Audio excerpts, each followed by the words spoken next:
दहाइयां गुजर जाने के बाद भी हम एक नहीं हो सके। नील के साहिल से लेकर काशगर की गलियों तक करोड़ों मुसलमान तो बसते हैं, लेकिन शायद उनके दिल ईमान से खाली हैं। भारत के वज़ीर-ए-आज़म नरेंद्र मोदी अबू धाबी में हैं और वो कह रहे हैं, और जो सबसे इम्पोर्टेंट बात थी कि उन्होंने जो इंडियन डियास्पोरा से खिताब किया। तार साहब ये बताइएगा कि आपको कोई इस रिकॉर्डेड हिस्ट्री में कोई ऐसा वज़ीर-ए-आज़म है जो किसी दूसरे मुल्क में जाके अपने डियास्पोरा से खिताब कर। साउथ एशिया का सबसे बड़ा मंदिर कि किस तरीके से उन्होंने सिर्फ एक दफा किंग से पूछा था कि यहाँ पे जगह दी जाए और फौरन उनको जगह देके अकोमोडेट किया गया मंदिर के लिए। बदकिस्मती से हमारे मुल्क में लगता यूं है कि जैसे गंगा उल्टी बहती है। मोदी साहब का बहुत बड़ा इस्तकबाल किया जा रहा है दुबई में। बहुत बड़ी एक्टिविटी है क्योंकि हमें बहुत जरूरत है मोदी साहब की दुबई को, खास तौर पे। उन्होंने वहां पे एक नया कार्ड आज इंट्रोड्यूस किया जिसका नाम रुपया है। आप हैरान होंगी डॉक्टर साहिबा, जितने खुश इंडियन चैनल और इंडियन एंकर और इंडियन तजियानिगार और इंडियन पॉलिटिशियन। हम अंदाजा लगा सकते हैं कि भारत और यूएई के ताल्लुकात किस जानिब जा रहे हैं और पाकिस्तान की स्पेस कम से कम होती जा रही है। और हिंद के लिए वो वैसे ही अच्छी बातें करते हैं जैसे प्रॉफिट मोहम्मद कहा करते थे कि मुझे हिंद से ठंडी हवा आती है।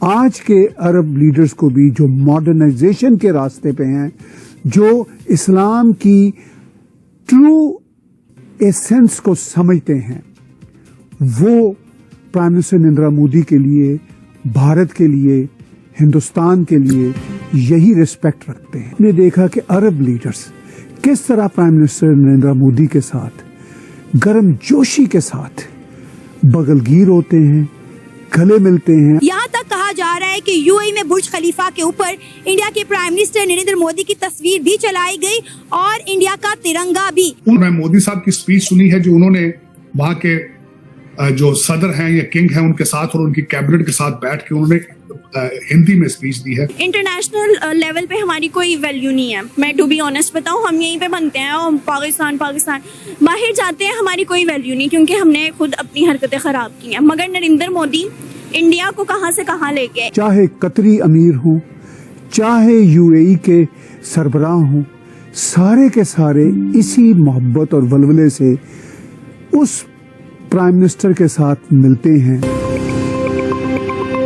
दोस्तों, अबू धाबी में नरेंद्र मोदी जी का इतना जोरदार स्वागत हुआ। यूएई के सदर एमबीजेड मोदी के साथ लगे रहे और उनको खुद रिसीव करने गए। उसके बाद नरेंद्र मोदी ने इंडियन डायस्पोरा को वहां पर संबोधित किया।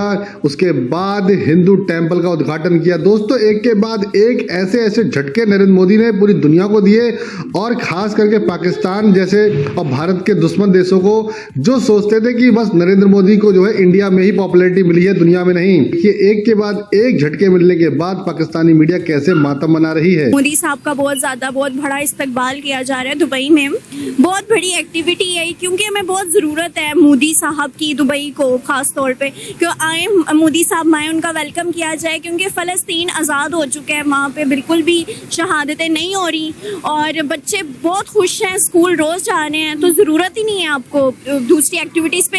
ये एक्टिविटी ज़्यादा इंपॉर्टेंट है, इतनी इंपॉर्टेंट है कि आपने 65,000 लोगों का किया हुआ है, इंतज़ाम किया हुआ है और यही आपको फ़लस्तीनियों का कह दें तो आप लोगों को मौत पड़ जाती है। आप लोगों को कंट्रोल जो किया होता है, आप लोग सॉरी टू से बट पपी बने हुए हैं।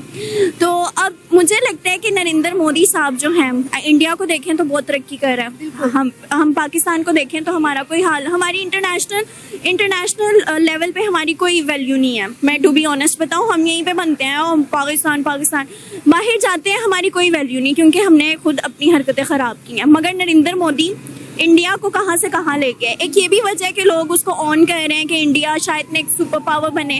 वो तो चाइना की वजह से एक रिस्ट्रिक्शन आई हुई है, मगर एक इंटरव्यू में मैंने देखा कि उन्होंने कहा कि इंडिया शायद आने वाले सालों में सुपर पावर बन जाए और पाकिस्तान जो है शायद नक्शे पे नजर ना आए। मगर हमने तो यही अपने बचपन से और अभी तक यही सुना कि क़यामत की सहर तक हमारे मुल्क को रहना। भारत के वज़ीर-ए-आज़म नरेंद्र मोदी अबू धाबी में हैं और वो कह रहे हैं, और जो सबसे इम्पोर्टेंट बात थी कि उन्होंने जो इंडियन डियास्पोरा से खिताब किया। तार साहब ये बताइएगा कि आपको कोई इस रिकॉर्डेड हिस्ट्री में कोई ऐसा वजीर आजम है जो किसी दूसरे मुल्क में जाके अपने डियास्पोरा से खिताब करे? क्योंकि मैंने तो कभी नहीं देखा। जरा इस पे भी बात करना है, इसकी सिग्निफिकेंस क्या है। और वो कह रहे हैं कि जब मेरी थर्ड टर्म आएगी तो इंडिया थर्ड बड़ी इकोनॉमी होगी। कि उनकी एक लिस्ट है अकॉम्प्लिशमेंट्स की, ये नहीं कि सिर्फ वो पॉपुलरिज्म एक ऑप्टिक्स पे ही काम कर रहे हैं, he is delivering at the same time. जिस तरह आप उसकी मिसाल आपने खुद ही दे दी है कि तीसरी टर्म के अंदर तीसरी बड़ी इकोनॉमी। अब उसके बाद मैं ये बताना चाहूंगा, 7वां दौरा है मोदी साहब का, अहलन मोदी इसका नाम रखा गया है। और उसके बाद मैं समझता हूं कि ये अगर इसको इनडायरेक्टली आप कहें कि मोदी साहब की कैंपेन का हिस्सा ही है, ये बिल्कुल कैंपेन का हिस्सा। उसके बाद वहां पे जो मंदिर 27 एकड़ के अंदर बनेगा वो भी कैंपेन का हिस्सा है। और ये फर्स्ट टाइम हुआ है, और मैं मोदी साहब की स्पीच सुनी है जो उन्होंने वहां के जो सदर हैं या किंग हैं उनके साथ और उनकी कैबिनेट के साथ बैठ के उन्होंने हिंदी में स्पीच दी है कि किस तरीके से उन्होंने सिर्फ एक दफा किंग से पूछा था कि यहाँ पे जगह दी जाए और फौरन उनको जगह देके अकोमोडेट किया गया मंदिर के लिए। साउथ एशिया का सबसे बड़ा मंदिर बन रहा है। जो इवेंट अबू धाबी में हुआ अहलन मोदी के नाम से, ये इवेंट याद दिलाता है हाउडी मोदी के रेफरेंस में जो कुछ साल पहले सदर ट्रंप ने अमेरिका में किया था।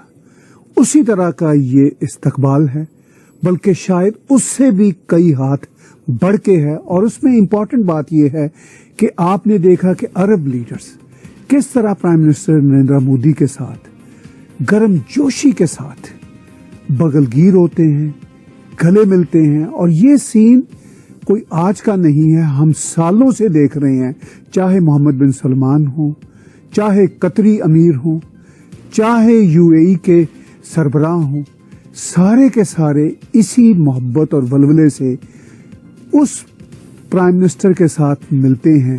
भारत और यूएई के ताल्लुकात किस जानिब जा रहे हैं और पाकिस्तान की स्पेस कम से कम होती जा रही है। क्योंकि मैं ये तो नहीं कहता कि जीरो सम गेम है, लेकिन बहरहाल जूं इन्हिसार बढ़ रहा है यूएई का और जो ताल्लुकात बढ़ रहे हैं, तो ऑब्वियसली भारत से ही लेबर फोर्स को मंगवाएंगे और हमारे फिर रेमिटेंसेस का हमारे लिए इशू हो जाता है। तो हमें भी फोकस तरीके से आगे चलना है, अदरवाइज तो जो है आप समझ लीजिए कि हमारे पास कोई ख़ास स्पेस नहीं बचेगी। और वैसे भी जब यमन का मामला हुआ था तो यूएई ने, जब हमारी पार्लियामेंट ने एक रेजोल्यूशन पास की थी और हमने ये फैसला किया था कि हम न्यूट्रल रहेंगे, तो यूएई ने बड़ा सख्त रिस्पांस रिएक्शन दिया था उसके ऊपर। तो इसी तरह जिस तरह कल भी मैंने अर्ज किया, कतर के साथ भी ज़बरदस्त काम चल रहा है और यूएई इंडिया बहरहाल फोकस तरीके से आगे बढ़ रहा है। तो देखिए इस वक्त रेड सी के अंदर किस तरीके से वो अपनी ट्रेड को प्रोटेक्ट कर रहे हैं, राइस एक्सपोर्ट को प्रोटेक्ट कर रहे हैं। जिस तरीके से अगर रशिया से तेल लेते रहे हैं, अगर वहां से खदशा आया तो साथ ही वेनेजुएला पे उन्होंने कैपिटलाइज करना शुरू कर दिया। तो ये चीजें तब आती हैं जब आपके अंदर प्राइड मौजूद हो, आपके अंदर नेशनलिज्म मौजूद हो। मैं I am taking notes on it, और जिसकी मैं हमेशा ख्वाहिश करता हूं कि शायद मेरी मादरे मिल्लत को भी ऐसा कोई लीडर मुयस्सर आए जो नेशनलिस्ट हो। यूएई के बाद जाएंगे कतर मोदी साहब इफ्तिदा के बाद, लेकिन जो उन्होंने वहां पे जो मैं एक और दो चीजें मैं भूल गया हूं जो मोदी साहब ने वहां की है। एक ट्रांस कॉन्टिनेंटल ट्रेड पे साइन किया है इन्होंने, और दूसरा ट्रेड कॉरिडोर जो पिछले सितंबर के अंदर साइन किया गया था कि how to connect India with Europe. जो ममालिक उसमें थे पिछले सितंबर में, सऊदी अरेबिया, जॉर्डन, यूएई और इजराइल, उसमें सिर्फ एक यही स्टॉपेज है जो 4 महीने से जंग चल रही है, लेकिन they are already meeting and talking about the same trade point. तो आपको ये वीडियो कैसा लगा कमेंट बॉक्स में जरूर लिखिए। इस वीडियो को लाइक कीजिए, शेयर कीजिए, सब्सक्राइब करना ना भूलिए आपके चैनल EFC.Z को। तो मिलते हैं अगली वीडियो में। जय हिंद।